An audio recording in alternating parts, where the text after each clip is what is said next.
Video है ये हमारी प्रीवियस वीडियो का पार्ट सेकंड है। वो जो हमारी प्रीवियस वीडियो थी न्यूट्रिशन इन ह्यूमन बीइंग, ये उसी का एक सब पार्ट है। हम अपने लास्ट वीडियो में डिस्कस कर चुके थे इंजेशन एंड डाइजेशन। इंजेशन जैसे हमने फूड का इंटेक करा था, जो कि माउथ, ओरल कैविटी और बकल कैविटी, वहां से फैरिंग्स, ईसोफेगस और वहां से फिर वो स्टमक में और इंटेस्टाइन में गया। मैंने वहां पर आपको डाइजेशन भी क्लियर कर दिया था कि कैसे वहां पर हमारी बकल कैविटी में स्टार्च का डाइजेशन होता है, उसके बाद में वो स्टमक में प्रोटीन का डाइजेशन होता है एंड स्मॉल इंटेस्टाइन में 3 टाइप्स के जूसेस होते हैं, intestinal juice, pancreatic juice and liver juice. ये वहां पर डाइजेशन में हेल्प करते हैं। तो लास्ट जो हमारी वीडियो थी उसमें इंजेशन हो गया, डाइजेशन हो गया और इस वाली वीडियो में हम अपने थर्ड स्टेप पर मूव करते हैं जो है एब्जॉर्प्शन। स्मॉल इंटेस्टाइन जहां पर मेन डाइजेशन हुआ था, सबसे ज्यादा टाइम फूड को डाइजेस्ट होने में हमारी स्मॉल इंटेस्टाइन में ही लगा था। अब जितना भी फूड हमारी स्मॉल इंटेस्टाइन में डाइजेस्ट हो जाता है और वो एक लिक्विड की फॉर्म में आ जाता है जिसको हम बोलते हैं काइल, वहां पर फूड डाइजेस्ट होने के बाद में स्मॉल इंटेस्टाइन पर कुछ फिंगर जैसे स्ट्रक्चर्स होते हैं और वो जो वहां पर फिंगर लाइक स्ट्रक्चर्स हैं, फिंगर लाइक प्रोजेक्शंस हैं, उसको हम बोलते हैं विलाई। क्योंकि स्मॉल इंटेस्टाइन की सरफेस पर कुछ ऐसे फिंगर और फोल्डेड लाइक स्ट्रक्चर हैं जिसको कि हम विलाई बोलेंगे, वहां पर जितना भी फूड डाइजेस्ट हुआ है वो विलाई उस फूड को एब्जॉर्ब करेंगे। Villi having large surface area so that more and more absorption of food takes place। तो जितना भी फूड हमारी स्मॉल इंटेस्टाइन में डाइजेस्ट हुआ, स्मॉल इंटेस्टाइन पर विलाई है, फिंगर जैसे प्रोजेक्शंस, वो उस डाइजेस्टेड फूड को एब्जॉर्ब करेंगे और एब्जॉर्ब करके बॉडी के अंदर उसे ट्रांसपोर्ट करेंगे। लेकिन जितना भी फूड हमारी स्मॉल इंटेस्टाइन में डाइजेस्ट होता है, वो डाइजेस्ट होने के बाद में जो एब्जॉर्ब होता है, विलाई जब उसे एब्जॉर्ब करती है ताकि पूरी बॉडी में डिस्ट्रीब्यूट कर सके, वो फूड को एब्जॉर्ब किया जाता है लिम्फ की फॉर्म में। लिम्फ एक पेल येलो कलर का फ्लूइड होता है जिसे टिश्यू फ्लूइड या इंटरस्टिशियल फ्लूइड बोलते हैं। और ये जो आपके पास में लिम्फ है, ये आपके पास में क्या करता है, जितना भी फूड जो डाइजेस्ट हुआ वो डाइजेस्टेड फॉर्म में एक्चुअली लिम्फ है। लिम्फ के फॉर्म में ही फूड बॉडी के अंदर डिस्ट्रीब्यूट होता है।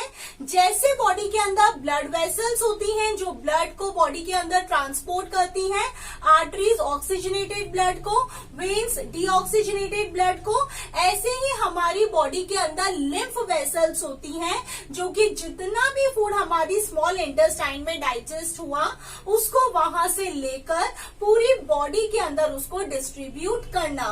लेकिन थर्ड स्टेप हमारे पास में था एब्जॉर्प्शन, जो कि स्मॉल इंटेस्टाइन में ही हुआ और वहां पर हुआ आपके पास में जो भी न्यूट्रिएंट है, जो फूड है, उसको विलाई ने एब्जॉर्ब करा ताकि वो उसको पूरी बॉडी में डिस्ट्रीब्यूट कर दे।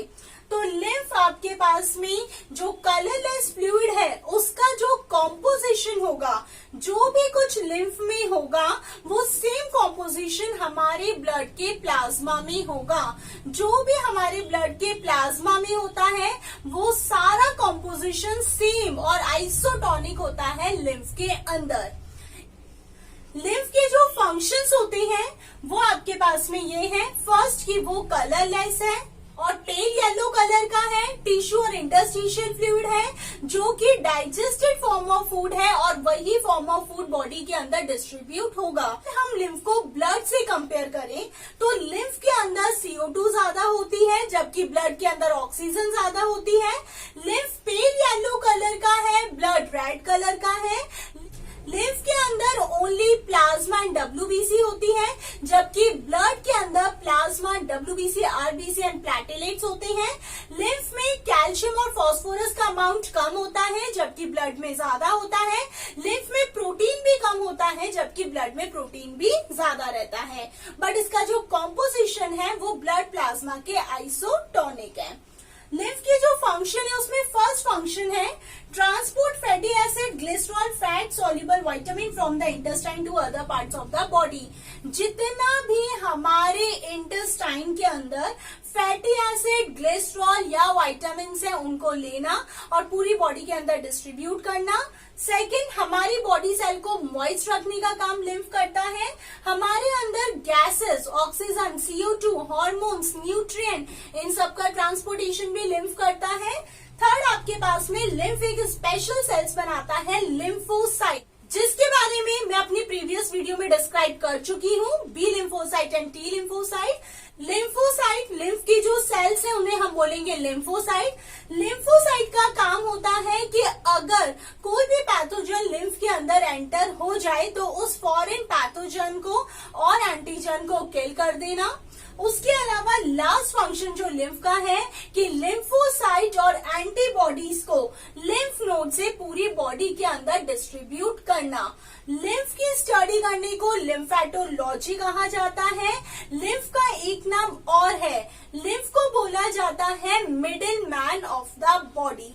क्यों हम लिम्फ को middle man of the body बोलते हैं? क्योंकि लिम्फ जितनी भी CO2 कलेक्ट करता है वो लिम्फ कैपिलरीज में जाती है, वहां से लिम्फ वेसल्स के अंदर जाती है, उसके बाद में लिम्फ डक्ट में जाती है और लिम्फ डक्ट उस CO2 को वेना कावा के अंदर रिलीज कर देती है। बिकॉज लिम्फ हमारे ब्लड और हमारी बॉडी की सेल दोनों से कनेक्ट है, इसलिए लिम्फ को बोला जाता है middle man of the body. Lymph के बारे में मैं अपनी प्रीवियस वीडियो के अंदर एक शॉर्ट अकाउंट दे चुकी हूँ, लेकिन उसका डिटेल अकाउंट ये है। तो जितना भी फूड डाइजेस्ट हुआ, विलाई ने उसे लिम्फ की फॉर्म में लिया और पूरी बॉडी के अंदर उसको डिस्ट्रीब्यूट कर दिया। विलाई जो होती है उसमें आर्टरीज हैं, उसमें वेन्स हैं और वहां पर लिम्फ वेसल्स है जो कि पेल येलो कलर का लिम्फ जो टिश्यू फ्लूइड भी है उसको बॉडी के अंदर डिस्ट्रीब्यूट कर रही है। And the most important question कि जो विलाई होती है वो फोल्डेड है ताकि सरफेस एरिया ज्यादा हो तो मोर एंड मोर एब्जॉर्प्शन हो सके।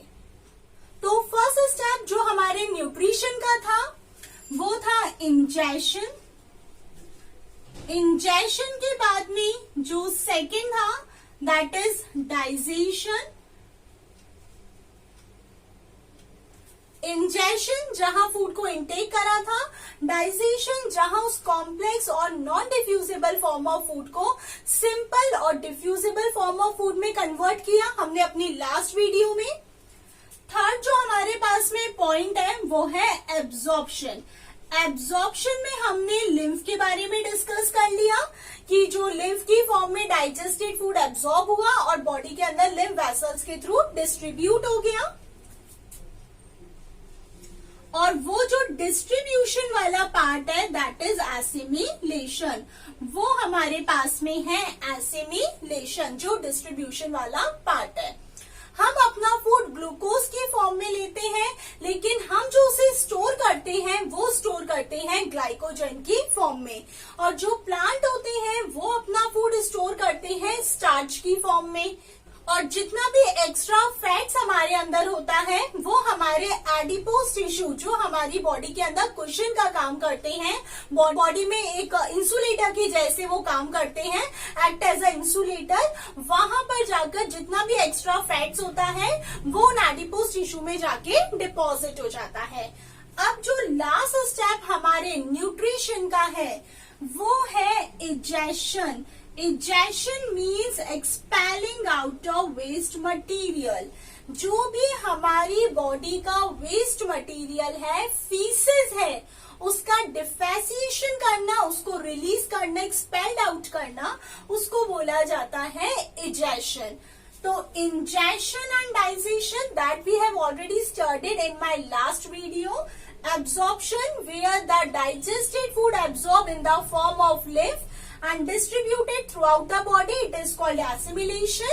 Whatever the extra glucose we are having, glucose is the form of monosaccharide, it gets stored into in our body in the form of glycogen which is polysaccharides। And the last point is ejection। Ejection where the organism expelling out of their waste material from their body, it is known as an ejection। अब है egestion.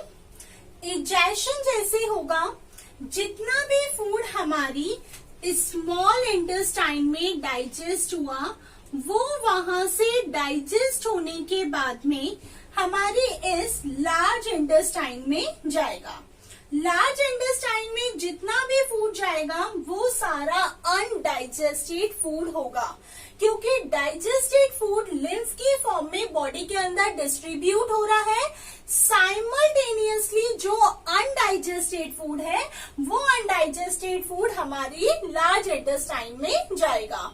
Large intestine के 2 function, but it is most important. First function जो large intestine का है वो ये है, it help in the absorption of the water from undigested food. जितना भी अगर उस अनडाइजेस्टेड फूड के अंदर वाटर है उसको एब्जॉर्ब करना।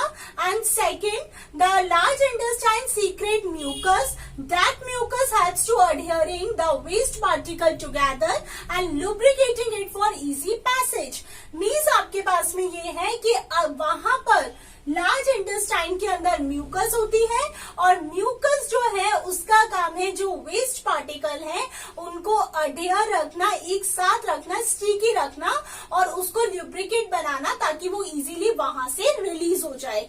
और जब भी वहां से बाउल मूवमेंट होगा, जो वेस्ट मटेरियल डिस्चार्ज होगा, वहां पर भी जो मूवमेंट होगा वो पेरिस्टाल्टिक मूवमेंट होगा। तो लार्ज इंटेस्टाइन जिसका काम है वाटर का एब्जॉर्प्शन करना और वेस्ट पार्टिकल को अडहियर करके रखना, वेस्ट मटेरियल के जो पार्टिकल्स है उनको अडहियर करके रखना ताकि वो इजीली एक्सपेल्ड आउट हो। लार्ज इंटेस्टाइन में ये वाला पार्ट जो है वर्मीफॉर्म अपेंडिक्स, वर्मीफॉर्म अपेंडिक्स जो कि वेस्टिजियल है। वर्मीफॉर्म अपेंडिक्स में अगर स्वेलिंग आ जाए अपेंडिसिटीज होगा, अदरवाइज ये वेस्टिजियल और नॉन फंक्शनल ऑर्गन है। ये वाला जो पार्ट है लार्ज इंटेस्टाइन का, इसको हम बोलेंगे सीकम। और स्मॉल इंटेस्टाइन का जो पार्ट इससे कनेक्ट होगा वो पार्ट होगा इलियम। तो वो जंक्शन जहां पर सीकम और इलियम एक दूसरे से मिल रहे हैं, हम उस जंक्शन को बोलेंगे इलियोसीकल वाल्व। वो इलियोसीकल वाल्व का फंक्शन है, जो भी undigested food material large intestine में चले गया उसके बाद में ये वाल्व क्लोज हो जाएगी कि कहीं वो वापस से स्मॉल इंटेस्टाइन में नहीं आ जाए। तो इलियम जो कि स्मॉल इंटेस्टाइन का थर्ड पार्ट है, उसने अपना सारा जो भी अनडाइजेस्टेड मटेरियल था वो सीकम को दिया। जहां इलियम और सीकम मिल गए वहां इलियोसीकल वाल्व। ये जो हमने कॉइलिंग करी है ये कोलोन है।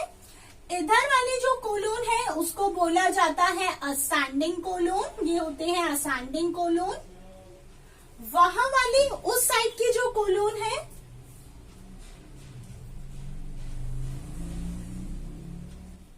Descending colon. यहां वाले हमारे पास में होंगे transverse colon.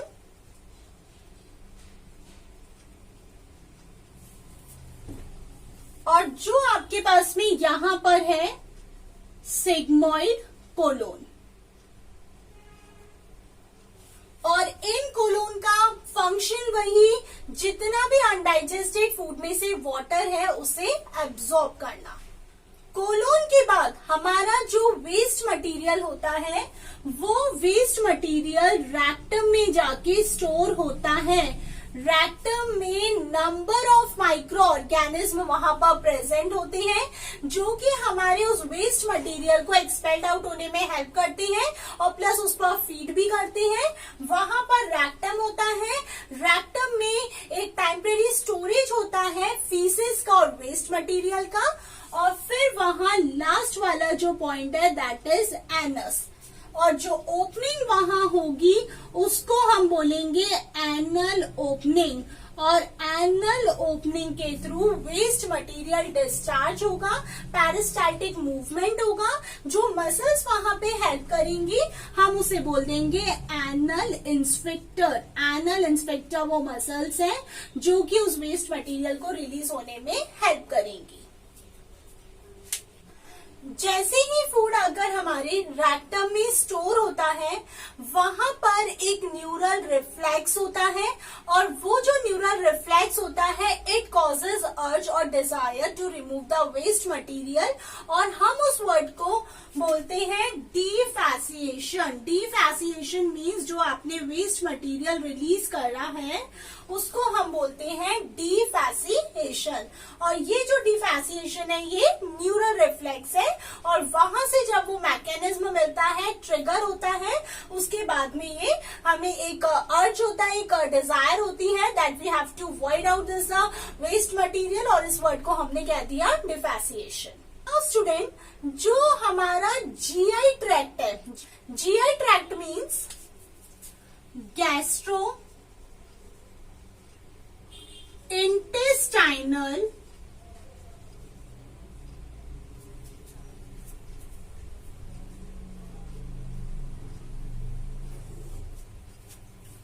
GI tract, gastro intestinal tract, ये जो हमारा जीआई ट्रैक्ट होता है इसको कंट्रोल करके रखते हैं बहुत सारे हार्मोन एंड न्यूरल मैकेनिज्म। इसलिए बहुत मैं इसका एक एग्जांपल आपके सामने रखूं कि जब भी हम अपना कोई फेवरेट फूड देख रहे हैं तो हमारे माउथ में जो सलाइवेशन होता है, जो सलाइवा का सिक्रेशन होता है, क्योंकि हमने उसको देखा at the site of food, हमारा जो न्यूरल रिफ्लेक्स था वो ट्रिगर हो गया, और हमारे स्टमक के अंदर, हमारे माउथ के अंदर वो हार्मोन्स और वो एंजाइम का सिक्रेशन स्टार्ट हो गया। जब हम बहुत ज्यादा एंजाइटी में है, स्ट्रेस में है, तो हमें एक एपेटाइट फील नहीं होगी, क्योंकि उस टाइम जो न्यूरल मैकेनिज्म है, जो न्यूरल रिफ्लेक्स है, वो इनहिबिट हो जाता है, और उसके इनहिबिट होने की वजह से हमारे अंदर जो एंजाइम और हार्मोन का सिक्रेशन होता है वो भी सप्रेस हो जाता है, और हमें वहां पर भूख नहीं लगती। तो हमारा गैस्ट्रो, गैस्ट्रो मतलब स्टमक, इंटेस्टाइनल मतलब इंटेस्टाइन, ये जो जीआई ट्रैक है ये कंट्रोल में होता है न्यूरल रिफ्लेक्स और न्यूरल मैकेनिज्म में, और इसमें बहुत सारे हार्मोन्स और एंजाइम्स भी इन्वॉल्व होते हैं। द मोस्ट इम्पोर्टेंट थिंग जो मैंने आपको बताई कि हमारे अंदर जितना भी फूड डाइजेस्ट हुआ, वो डाइजेस्ट होने के बाद में एब्जॉर्ब हुआ लिम्फ की फॉर्म में, और ब्लड के थ्रू वो बॉडी के अंदर डिस्ट्रीब्यूट हो गया, क्योंकि लिम्फ ने ले जाके उसको कनेक्ट करा ब्लड से, और वो न्यूट्रिएंट हमारी बॉडी के अंदर डिस्ट्रीब्यूट हो गए। मैं आपके सामने एक इम्पोर्टेंट वर्ड इंट्रोड्यूस कर रही हूँ, और वो वर्ड हमारे पास में है, 2 वर्ड्स हैं, जिसमें फर्स्ट वर्ड है मिसल्स। फर्स्ट वर्ड है micelles,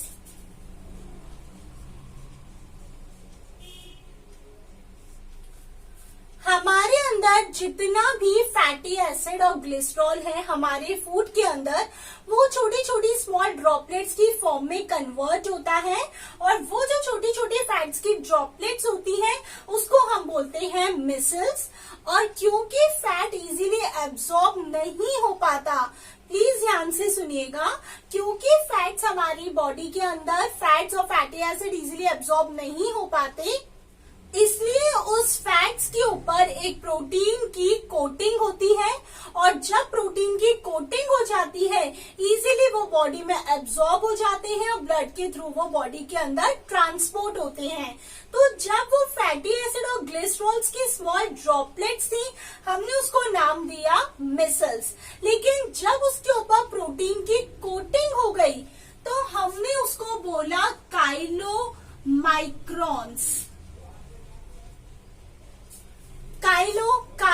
Kyle that form of food, वो जो हमारे इंटेस्टाइन में डाइजेस्ट हुआ है। तो मिसल्स एंड काइलोमाइक्रॉन्स मीन्स कि फैटी एसिड और ग्लिसरॉल का स्मॉल ड्रॉपलेट्स में कन्वर्ट होना मिसल्स, क्योंकि वो बॉडी में इजीली एब्जॉर्ब नहीं हो पाएगा। उसके ऊपर प्रोटीन की कवरिंग होगी, और प्रोटीन की कवरिंग को हम बोल देंगे काइलोमाइक्रॉन्स। अब हमारे पास में है disorder of digestive system. Digestive system की कुछ डिसऑर्डर मैं आपके साथ में डिस्कस करना चाहती हूँ। फर्स्ट है जॉइंडिस। जॉइंडिस जो आपके पास में होता है वो बाइल पिगमेंट के एक्सेसिव सिक्रेशन की वजह से हो जाता है जॉइंडिस, और जिसकी वजह से लॉस ऑफ एपेटाइट, बॉडी में पेल येलो कलर आने लगता है, आईज में, स्किन में, नेल्स पर पेल येलो कलर अपीयर होने लगता है because of the secretion of bile pigment. वो कंडीशन होती है जॉइंडिस।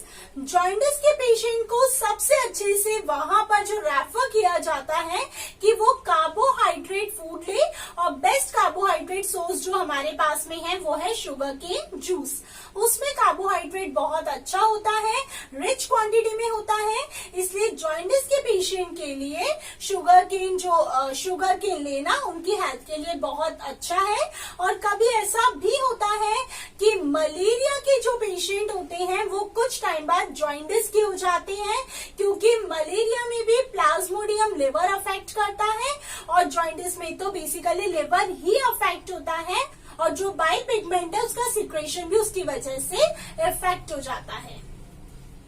सेकेंड है वॉमिटिंग। वॉमिटिंग वो कंडीशन है जहां स्टमक का जो कंटेंट है आप इजेक्ट करते हैं थ्रू माउथ, हम उस कंडीशन को बोलते हैं वॉमिटिंग। इसके रीजन कि वहां पर आपने कुछ ओवर ईटिंग कर ली, फूड पॉइजनिंग हो गई, या स्ट्रेस में है आप, न्यूरल रिफ्लेक्स वहां पर आपके पास में उसको न्यूरल रिफ्लेक्स जो होता है वो मेडुला ऑब्लोंगेटा को बोलता है, और वो सेक्शन को कंट्रोल करके रखता है वॉमिटिंग को।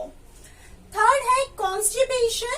कॉन्स्टिपेशन एक ऐसी कंडीशन है जहां पर जो बाउल होता है, जो वेस्ट मटेरियल होता है, वो पर्सन का उसके रेक्टम में स्टोर रहता है लॉन्ग टाइम तक, और वो कंडीशन है कॉन्स्टिपेशन। थर्ड है diarrhoea.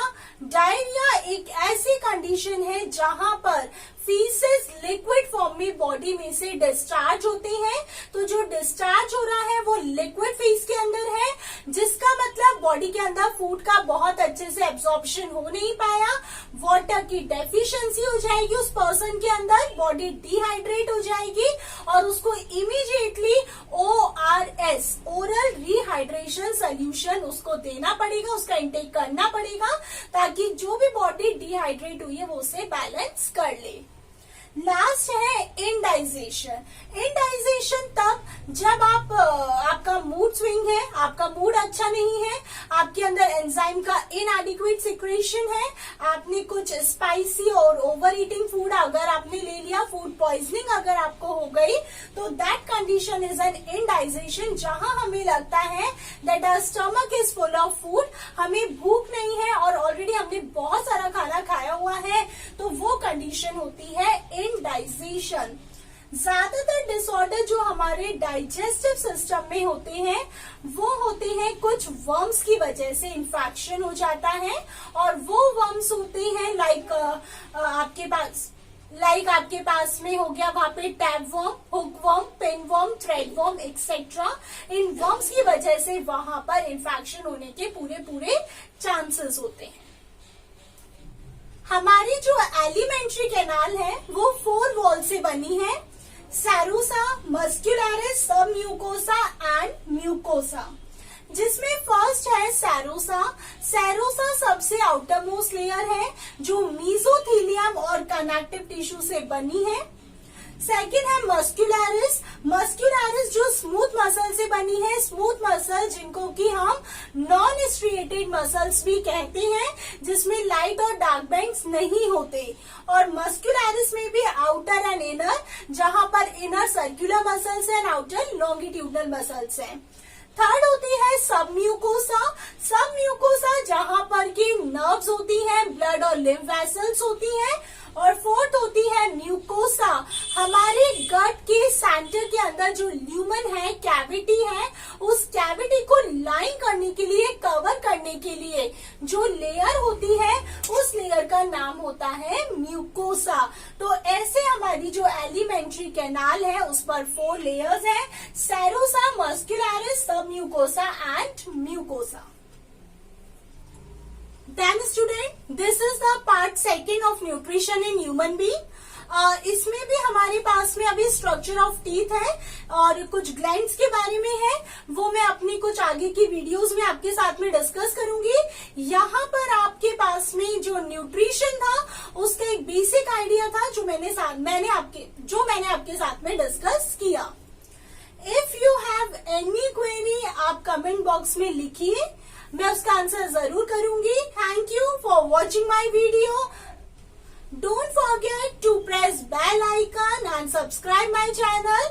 We will soon meet in our next video. Till then, thank you so much. Be happy. Bye everyone.